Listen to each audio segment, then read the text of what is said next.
Hi, it's Katelyn Steakley, your host for Wish You Were Here, Adventures in Tennessee's Upper Cumberland. Prepare to embark on our upcoming expedition, where we will uncover the breathtaking beauty of a one-of-a-kind venue filled with cascading wonders. Magically transported to the enchanting landscapes and delicious cuisine of Tuscany, and immerse ourselves in the delightful musical ambiance of a charming coffee shop, only on Wish You Were Here. This program was made possible by contributions to your PBS station from viewers like you. Thank you. Wish You Were Here. Produced under an agreement with the Upper Cumberland Development District and made possible in part through support from the United States Department of Agriculture. In the heart of Tennessee, there's a little slice of heaven you just gotta see.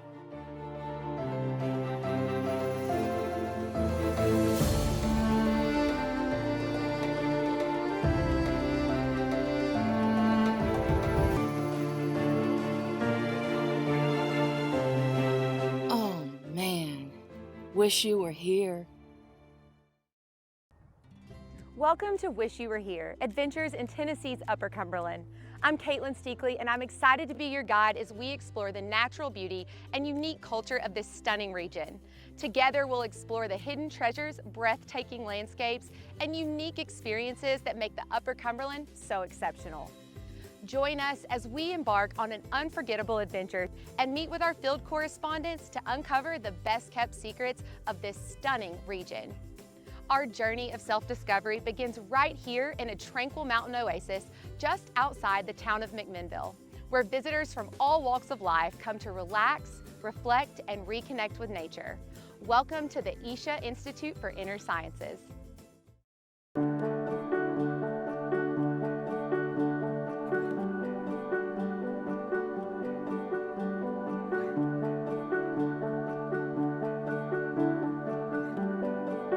I'm here today with Allison Murray at the Isha Institute in McMinnville, Tennessee. Thank you so much for having us. It's a pleasure to be here. We are surrounded by the beautiful mountains of the Upper Cumberland. Can you tell us more about the journey of how Isha became what it is today? So this Isha Institute was established 17 years ago in response to a growing demand for our programs nationwide. But especially we wanted to be able to do more advanced level programs, longer programs, things like that. So we really needed our own space. Sadhguru, our founder, had been coming to the US at that time since 1997. So when we first started looking, we were looking for a space with good weather, natural beauty, someplace where we could establish a beautiful retreat. And first program we ever did was in Tennessee, as I mentioned. It was in Nashville. So this was a natural extension of what we'd already been doing. This piece of property, when we found it, had just like all the natural features that we wanted. Our property also is like a state park. We have beautiful falls and bluffs and Nature. vistas, spectacular frogs. This property is absolutely beautiful. I would love to hear about the property and about the architecture that we see here. We have about 18,000 acres, 70% of which we want to keep for conservation, actually. Conservation is a big part of what Isha has been doing for the last 30 years. We have a large global movement called Save Soil, which has largely been driven out of this center also. In terms of architecture, you'll see the large dome there. The way the architecture is done is also in keeping with nature. You know, the cosmos itself is elliptical in shape. And these structures, these dome shapes, also support somebody in becoming meditative naturally. Can you tell me just a little bit or give me the basic overview of what patrons can expect when they come here and what those programs look like? If you're coming just for the day, we have a daily schedule which involves free sessions that we offer. They're like 1-hour modules that you can learn and take a practice home and do it on your own. There are no cost for these, and there's no cost for a day visit. So you can just come, you just check in our welcome center, let us know that you're here. You'll get a day pass, like a little wristband to wear, and you can visit the campus, go on a walk, spend time in nature, go through the sessions, sit in the meditation halls, and just be here. And we also have meals. So we have a brunch and a supper. We have 2 meals a day. So brunch is at 10 a.m. and available until 3 p.m. So you can kind of eat whenever is comfortable for you.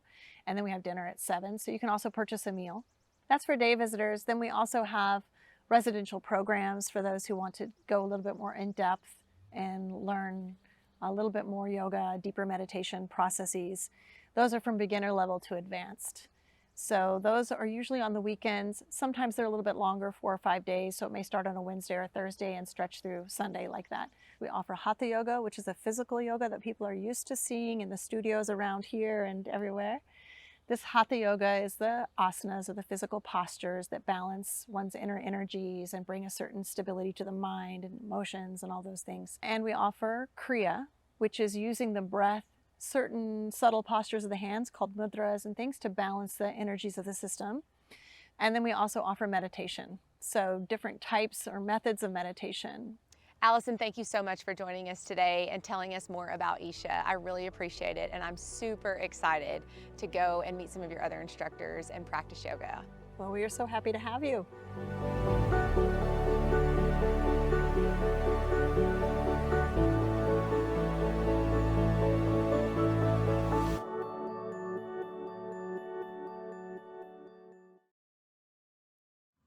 A thriving hub for music, art, and community that began as a humble coffee house quickly blossomed into something extraordinary. As you step inside, you'll be instantly immersed in the ambiance that pulses with creativity, accompanied by the soothing hum of the espresso machine. Let's join field correspondent Shan Stout as she takes us on a journey to downtown Crossville, where you will get a taste of a one-of-a-kind experience that is Grinder House Coffee Shop.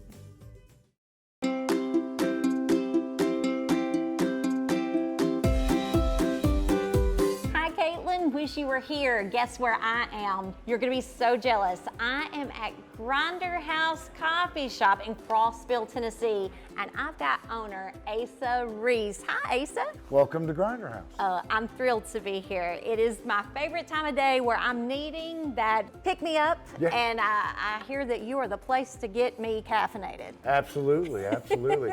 We have kind of a traditional Italian espresso bar. We knew that espresso wasn't going to be the only thing we could do.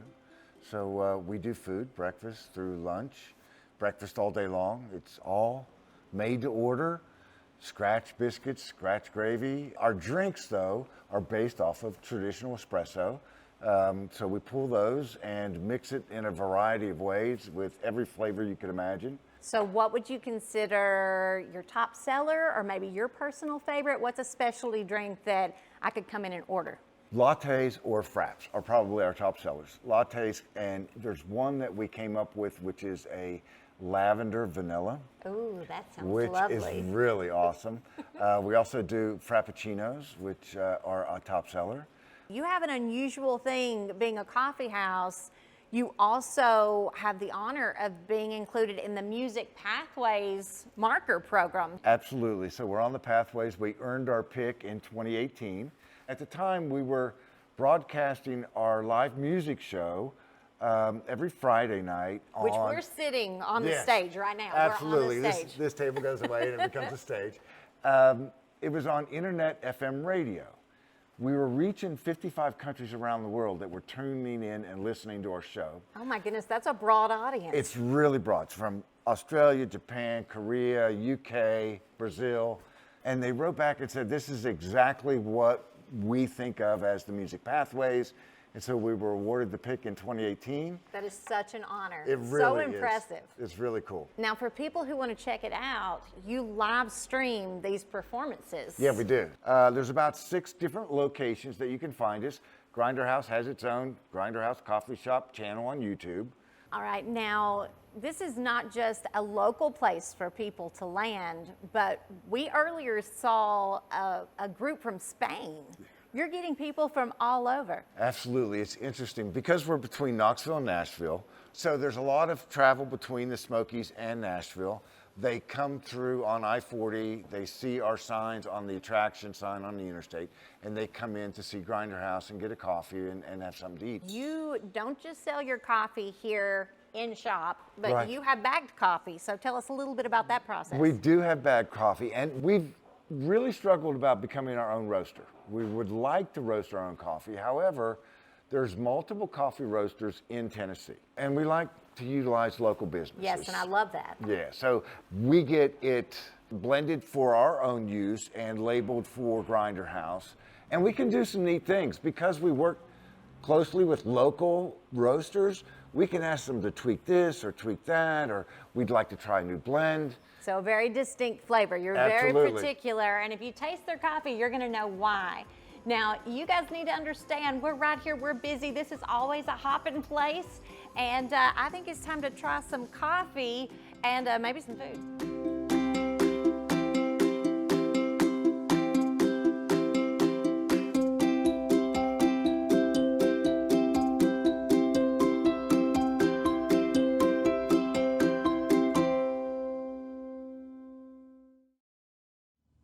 Whether you are seeking a day of relaxation, planning an unforgettable event, or just simply looking for a peaceful stay among nature, Waterloo Venue and Events welcomes you to this experience, the true essence of this remarkable Upper Cumberland destination.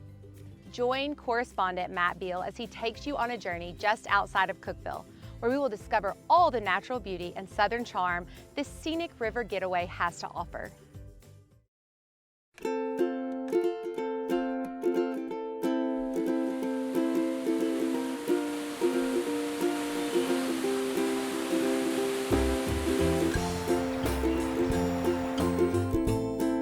Today, I am in the beautiful countryside just outside Cookeville, Tennessee at the Waterloo Venue and Events Center. And I'm joined today by Waterloo owners and operators, Alice and Nathan Davey. Alice, Nathan, thank you so much for having us here today. So excited to have you all here. It's absolutely beautiful. I had no idea that this place was here.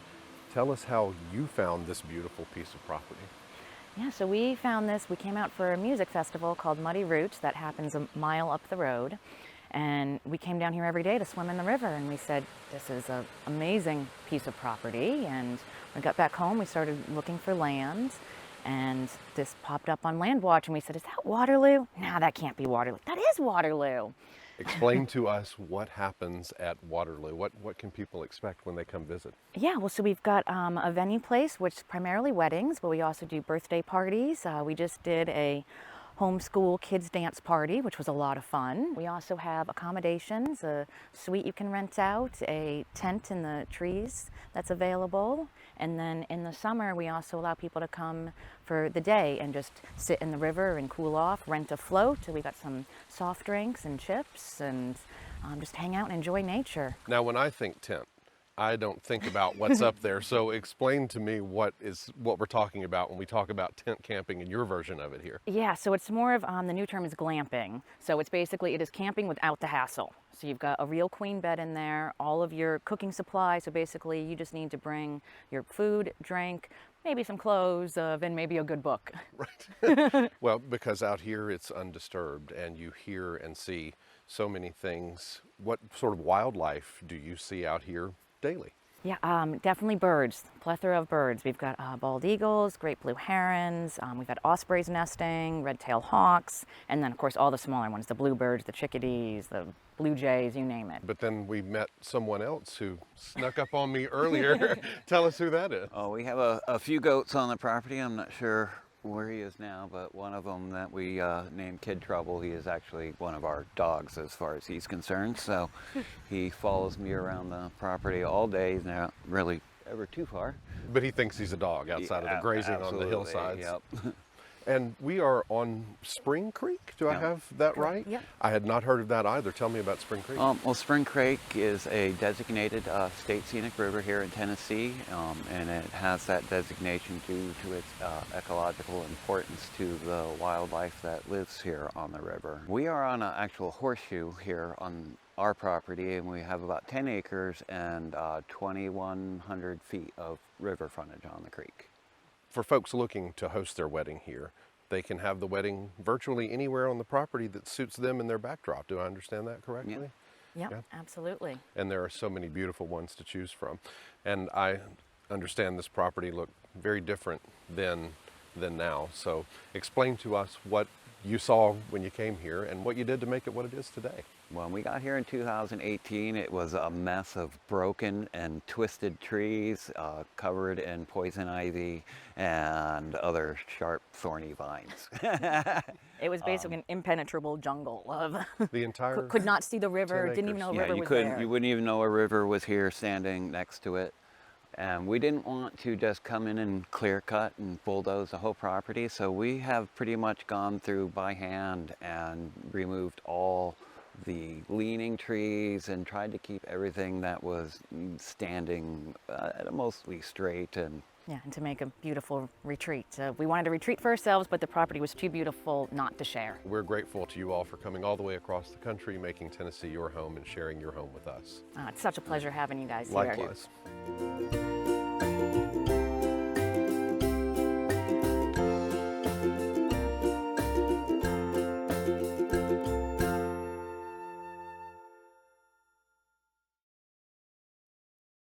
Farmers cooperatives play a crucial role in rural communities by promoting sustainable farming practices and offering locally sourced quality products.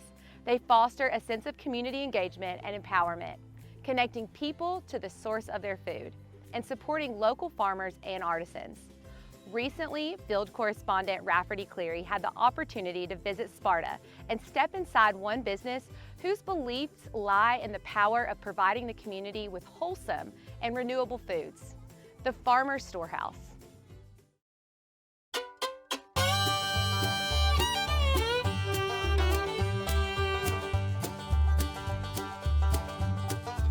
We are hanging out in the beautiful, charming countryside of Sparta, Tennessee.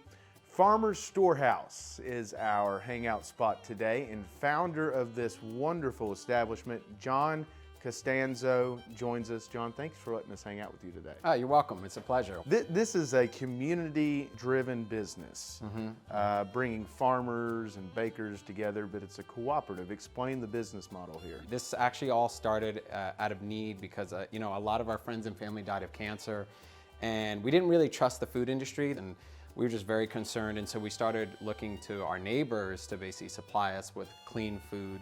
And essentially, it started out in an effort to assist one of our neighbors. And we started with one farmer, and now we're at 65 farmers. We're aiming for organic and beyond organic on all items, and we're really amazed at how quickly it grew. And this started out as like a part-time effort, but I think many of us are going to spend the rest of our lives doing this as part of our life purpose. So. Mostly local farmers, bakers, is that correct? Yeah, so basically out of the 65 farmers, the majority of them are coming out of the 5 counties surrounding us here in Tennessee. And we also have 9 bakers, and for them, their standards are organic as well. Not all grains can grow in this environment, right? So essentially, every grain has a genetic disposition to grow in different locations. So you have to respect that design. So, and I think that's what this whole place is about. It's respecting God's design, and because of that, we get to enjoy food that's healthier and gives us more energy and heals us. So. You hinted at it a little bit, but let's elaborate a little bit more. Sustainability, huge emphasis on that, natural farming methods. Talk about your values and how they translate into the products that you all serve here. The farmers we work with, we want to put back more in than we take out. And we want to, most importantly, make sure that whatever we're raising it in God's design. And so respecting that animal, respecting the grain, basically growing it in a way that's in line with their genetic disposition. And most importantly, not manipulating genetics in order to get the result we want. Viewers can probably see the flour behind us, some grain, definitely the bakery. There's all kinds of stuff in here. Just tell our viewers what exactly they can find when they can come in beyond the flour, grain, and bakery items. I think I saw elderberry coffee in here. That is wild. Yeah, because there's so many people involved. There's so many amazing things coming into the shop. We have 4 apiarists, and we're getting a lot of local honey, a lot of raw local honey, even with the comb. We make a waffle pancake mix that's a 7-grain blend, and we incorporate buckwheat into it, and we have all these things related to breakfast around that, like local jams, and just anything that's like exotic and organic. We try to stock anything that we want in our home, we basically bring here. John, you all offer classes here at Farmers Storehouse. What are those classes, and what will folks have the opportunity to do in those? It's all focused around either protecting, nourishing, or awakening our neighbors. So we talk a lot about critical issues in the ag and food industry, and then we talk about solutions, and then we'll do like these events and parties in the evenings. We have like a pizza and wine night, a pasta and wine night. support local farmers, support your local community, and party. Farmers Storehouse. John Costanza, thank you so much for letting us spend some time with you. Thank you so much. We appreciate it.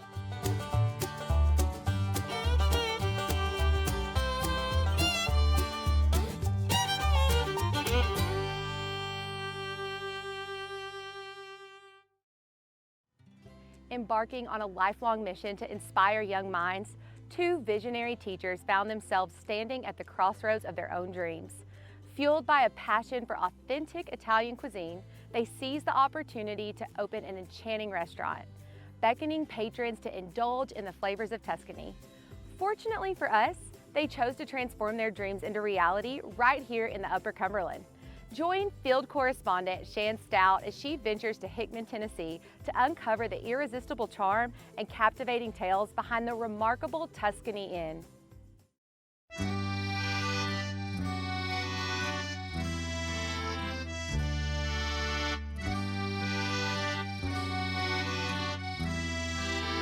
We are here in Hickman, Tennessee at the gorgeous Tuscany Inn, and I am with innkeepers Tamara Hassel and Esther Zaccone. Hi, ladies. Hi. Hi. Welcome to Tuscany in Tennessee. Okay, now of all the places in the United States that you could land, you chose this part of Tennessee. Tell us why. How did that happen? It's a big journey. Yes. I guess I could start out saying we lived in Tampa, and we used to we were always doing hospitality. We were always having people over from church. I loved to cook. That was my passion. And everybody liked to come over, and I would always feed everybody. And so we always, were feeding, and people were always staying with us. So we just kind of got the idea, that we might, when we retire, might want to have like an inn or a B&B. And then we had friends who moved to Tennessee, and we came to visit, and we just fell in love with Tennessee. And it was so much to the point where every time we would fly to Tennessee, as soon as we would fly over, like probably Nashville, it just got this feeling of this feels like home. It was your destiny. It was our destiny, Yep, so it felt like we just home. knew it had to be here. We loved it. If someone wants to come and be a guest, tell us a little bit about what that would look like for them.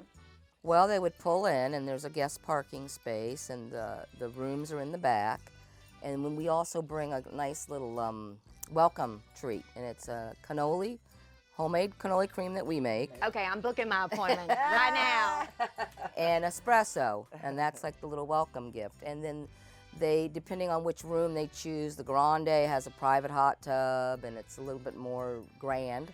And the piccolo is a nice little quaint room, and they can come out under the gazebo, they can go on the property at night, have a fire pit, go in the hot tub.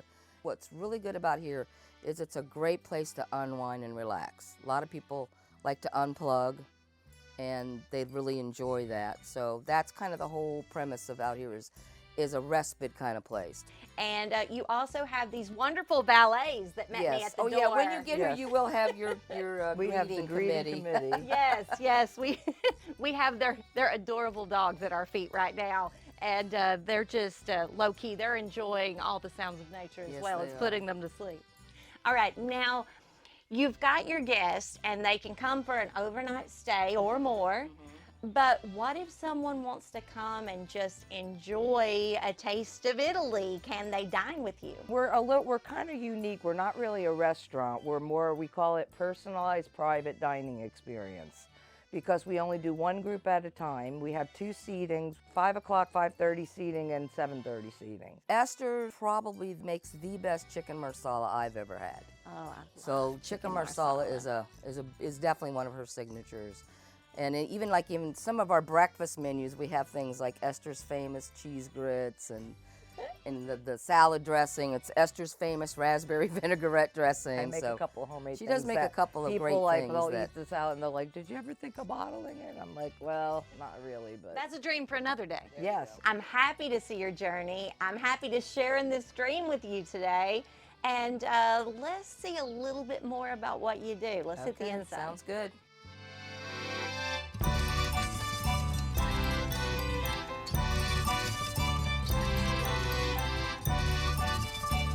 This is your homemade marinara. This is my homemade. I just made this a little bit ago. All right.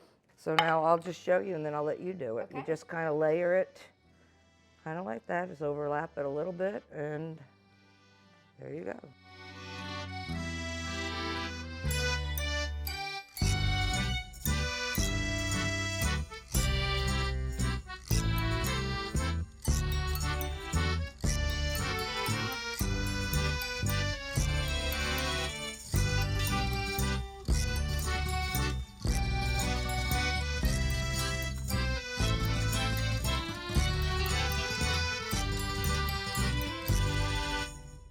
there you have it, friends. It's a little piece of Italy right here in the Upper Cumberland. I wish you were here. Salute!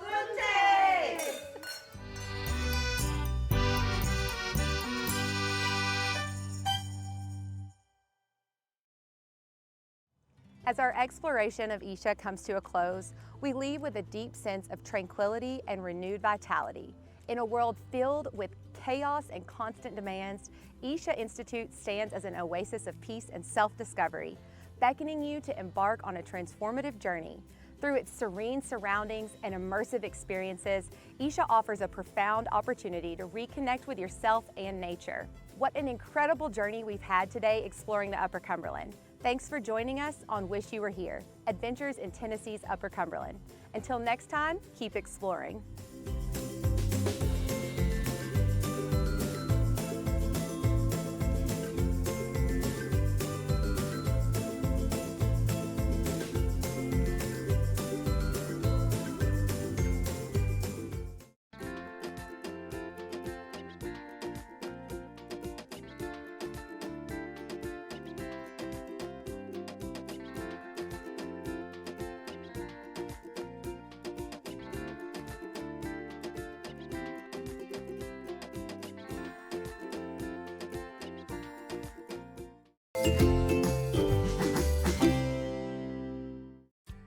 Wish You Were Here.